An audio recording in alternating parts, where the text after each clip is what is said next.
and mention about your clearance lights up here. One's up top here. If you're doing the truck, you're going to go out here and he's going to be standing back there and you're going to do your left turn signal, your right turn signal. You're going to do your four ways. You're going to do your tail lights. Don't forget the tail lights. You're going to do your brake lights, okay, and your little clearance light right here on the side of the truck, okay. If you do the trailer, he's going to be way back there. Left and right turn signals, your brake lights, your tail lights, your clearance lights or marker lights, okay. And, ABS light? huh? The ABS light should come. ABS light? That's not on. Okay, The ABS not light. on there about it. Not on coming there over or about it. not. You say it when you're supposed to be doing it in here. Okay. It comes on and goes off. Four ways, brake lights, tail lights, marker lights, left and right turn signal, and four ways on the back. Okay? You have to do. And you just do like this. There's my left turn signal. And he's going to say, okay, my right turn signal. Okay, let him know which ones you're turning on. Okay? Then once that's done, he's going to come in here and sit where Brenda's at. He's going to say, all right, now, I'd like you to do a complete in-vehicle inspection and engine start, which is the in-cab inspection. All right? Now, for ones that see me do one, you know mine flows. I call it flows. Everything just flows, okay? First thing I'm going to check is my mirrors. Your 5 things of safety equipment. Mirrors. Check your mirrors. Tell me you're checking the mirrors. Be sure they're not broke, cracked, or missing. They're clean, and they are adjusted for me. So when I'm driving down the road, all I got to just glance at them. You know, be sure they're adjusted. Second thing, tell me you're going to check your seat belt. Pull it out here and say, look at my seat belt. It's not split, cut, or frayed anywhere. Okay? Not damaged. It latches. It unlatches. In case I had to get out of my truck quick. It's bolted here to the seat and down to the floor. It's bolted here to the side of the cab and down to the floor.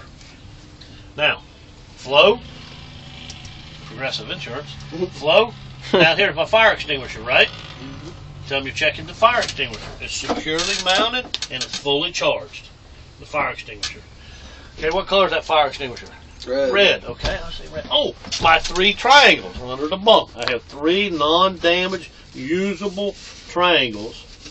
In case I break down, I got to set them out. They're under the bunk. And if I'm broke down, crap. Oh, I've got spare fuses or circuit breakers right under there, right there. That's your 5 things, guys. Mirrors, seat belt, fire extinguisher, triangles, and fuses or circuit breakers. Push here and that opens up and there's where you'll see them. That's where they're at, in there. Right. You just got to point to them right there. You don't even have to open up and just say, I got spare fuses or circuit breakers, either one. All right, next thing you want to do, you tell me you're going to do, is a safe start. Safe start means it's in neutral. The buttons are out. The clutch is in. Remember, not even out here. Don't start one without having the clutch in. Turn the key to the on position. That tractor ABS light right there came on and went off just like it did back there on the trailer. Came on and went off, the ABS light. Okay, your gauges went over, reset, then you start. Okay? Now, as soon as it starts, let the clutch out, be sure you're in neutral. Oil pressure gauge. Always look at that oil pressure gauge first. That's the blood of your engine, right? The oil. Check it first. Tell me you're checking the oil pressure gauge. Tell me quickly rose up to the proper operating pressure. Okay? That should move quick. Okay? Now right down below is your water temperature gauge. You tell them when you're being tested and checking the water temperature gauge, the water temperature should slowly rise as the engine heats up to the proper operating temperature, somewhere right around 180 degrees on the water temperature. Voltmeter, right there. Tell me checking the voltmeter. Be sure we're charging 14 volts. Read whatever it says. It could be 12.9, 13.2, 13.8, whatever. Just read it off. It's charging 14 volts. You do not have to worry about the fuel gauge. You do not have to worry about the speedometer. You do not have to worry about the tachometer when you're doing your test. But you do have to worry about your air pressure gauge. You tell them the air pressure compressor should pump up anywhere between 120 to 140. And somewhere in that neighborhood, it should purge. Okay? Alright. Now, city horn, highway horn. Okay? Now, if you blow the horn, then go here and do the windshield. Okay, now I'm going to do the windshield.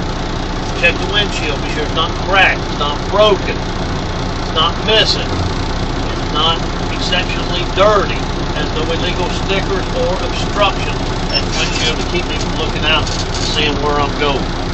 Okay? So right down here to your windshield wiper. Talk about the blade of the wiper, the rubber part. Now the blade is not broken, not dry rotted, not cracked or missing. The wiper arm itself is securely mounted and has the correct pressure or tension to hold that blade tightly against that windshield. Okay? Show them that you gotta show them that they work. They work on low, they work on high, and if you push this in, you should have washer fluid if we have any. I don't know if we got any or not, but this is where I would check the washer. And it don't look like it's gonna have any It's fluid. too low, that's what I meant earlier. Okay, so we'll have no washer fluid, so we turn them off. Okay? Here's your headlight switch. You know when you checked your lights outside, you already know this is the headlight switch. Flip it up. It's going to show the left turn signal indicator is working. The right turn signal indicator is working. Your four-way flasher indicators are working. And your little blue headlight right there for high beam indicator is working. Okay? You have to have that headlight switch on for that high beam indicator. Come on. Once you check those lights, you're done. Now here to show them that the heater and defroster, not defroster on heat, heater and defroster work on all fan speeds. Okay? You put this on heater and it works on all your fan speeds for heater. Okay? Defrost, all fan speeds. According to DOT, they want to be sure your defroster works to keep your windshield defrosted, and the heat works to keep you warm. Okay? They don't give a crap about air conditioning. You can roll your windows down to get air. You gotta have heater and defroster. Okay? Alright, you're done with that. Now you're gonna do a parking brake check. That's how you're checking those parking brakes. The parking brake check. Yeah, check. Alright, now we got enough air. Okay, so push the trailer brake in. We just released the trailer brake, correct? Now we just got the tractor brakes on. Put it in a low gear and just give a little tug on it. Alright, let's show our trailer brakes are holding. Now just swap them. Now our trailer brakes are on and our tractor brakes are released. Same thing, a little tug. So that our tractor brakes are working. Okay, everything's good. Now, got them both pushed in. You're going to do a service brake check. Where you're going to drive forward about 5 miles an hour. Let go of the steering wheel, hit your brakes, shows it doesn't pull left or right. That your service brake is working properly.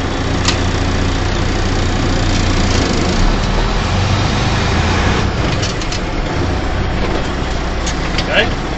Didn't pull left or right. Stop my truck. That's all good. Now the next thing, the LAB. This is your most important part of your pre-trip. Okay? First thing you gotta do, build that air pressure up till you hear it purge.